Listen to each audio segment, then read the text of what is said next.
Hello po sa lahat po ng mga fan at sa lahat ng mga supporters po ni Miss Catherine Bernardo. Isa na naman panibagong updates patungkol kay Catherine kung saan ay talaga namang triggered ang mga tao patungkol sa isyong ito. Dahil bukod po sa mga rumor na kung bakit hindi natuloy yung movie ni Miss Catherine dahil nga po sa kapos sa budget, no, ang ABS-CBN, lalo na sila po ay humaharap ngayon sa financial crisis sa pagkawala ng kanila pong kanilang yung yung hindi sila napapanood, wala silang sariling network dahil nakikiupa lang sila dahil sinara nga, 'di ba, pinasara ng dating presidente Duterte. At ngayon, dahil diyan ay meron pong mga ibang mga spekulasyon na naglalabasan na hindi raw yun yung dahilan kung bakit daw napatigil, at kung bakit hindi raw natuloy yung movie ni Catherine. Yun ang ating pag-uusapan maya-maya lang. But before that, ngayong araw, ito na pag-usapan na natin to dahil talaga naman bukod po sa pagiging ni Miss Catherine, napaka-controversial niya sa mga pagkakataong ito. Ang dami pong mga masasakit na salita at kung ano-anong issue ang ipinupukol ngayon kay Catherine. Meron pa nga pong isang issue na sinasabing si Catherine daw ang dahilan kung bakit ora mismo ay biglaan po nag-cancel ng meeting di umano itong si Mayor Mark, no? Sinasabi po nila na si Catherine nga daw po ang dahilan noon.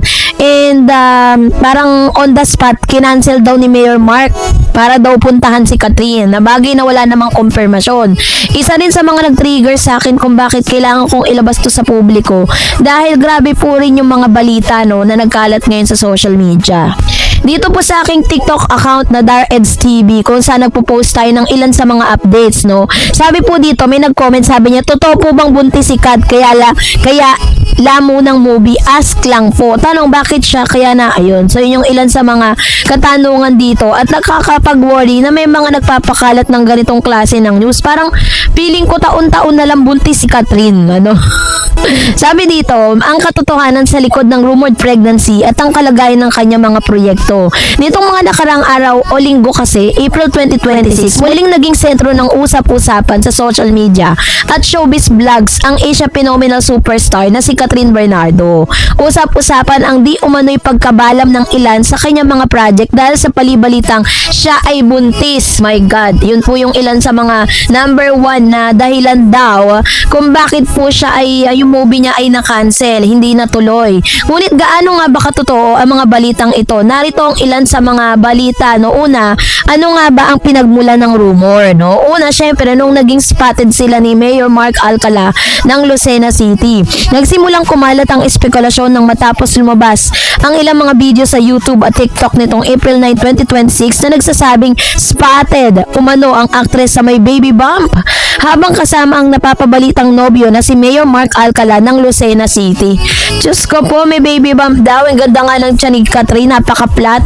Dahil sa mga blind items at mga edited na larawan na kumakalat sa internet, mabilis na naniwala ang ilang netizen at ito ang dahilan kung bakit tila tahimik ang aktres sa ilang malalaking event o kung bakit hindi pa nagsisimula ang shooting ng ilan sa mga inaabangang pelikula.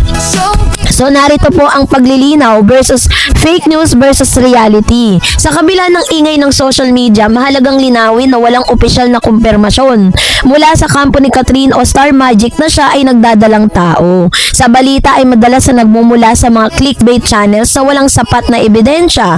So yung kalagayan ng project ngayon ni Catherine, yung movie project niya, hindi dahil sa pagbubuntis kaya may mga pagbabago sa kanyang schedule, kundi dahil sa dami ng kanyang international streaming commitments. Meron siyang Someone Someday ng Netflix noong Feb 2026 ay formal nang inilunsad ng Netflix ang proyektong ito kung saan makakatambal ni Catherine si James Reid. Ang seryeng ito ay isa sa mga prioridad ng aktres ngayong taon. So nagkaroon din siya ng Hello Love Again Aftermath.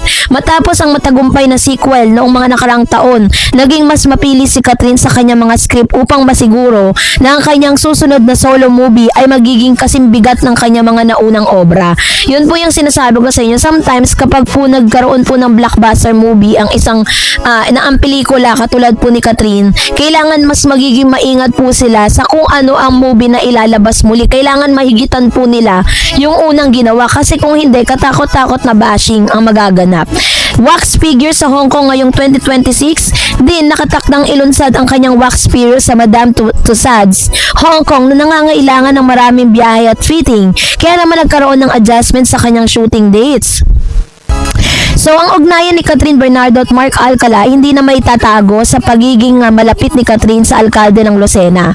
Nitong Feb 2026, napansin ng mga fans sa formal na inana pinalo ni Catherine si Mayor sa Instagram. Gayon din ang kapatid nito. Bagamat nananatiling pribado si Catherine, ang mga sighting sa kanila sa mga restaurant at sa Makati ay nagpapatunay na happy ang kanyang puso. Gayon pa man, sa kanyang mga huling interview, binigyan din ni Catherine ang kanyang focus ay ang growth at ang paggawa ng mga desisyon na makabubuti sa kanyang sarili at sa kanyang pamilya.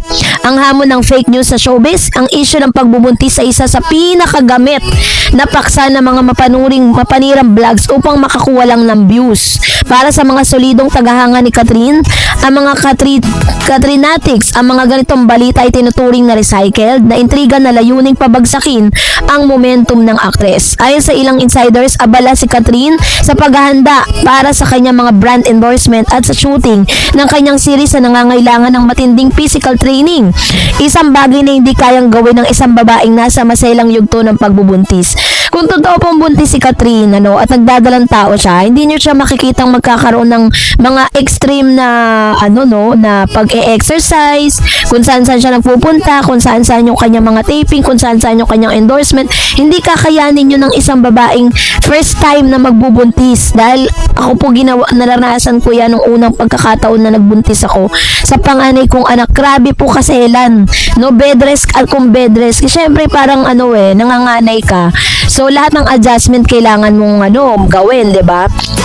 So, sa gitna ng intriga, si Catherine Bernardo ay nananatiling reyna pa rin ng kanyang henerasyon. No? Kahit ano pang mga balita, hindi matutuloy ang kanyang movie dahil sa pagbubuntis ay nanatiling walang basehan.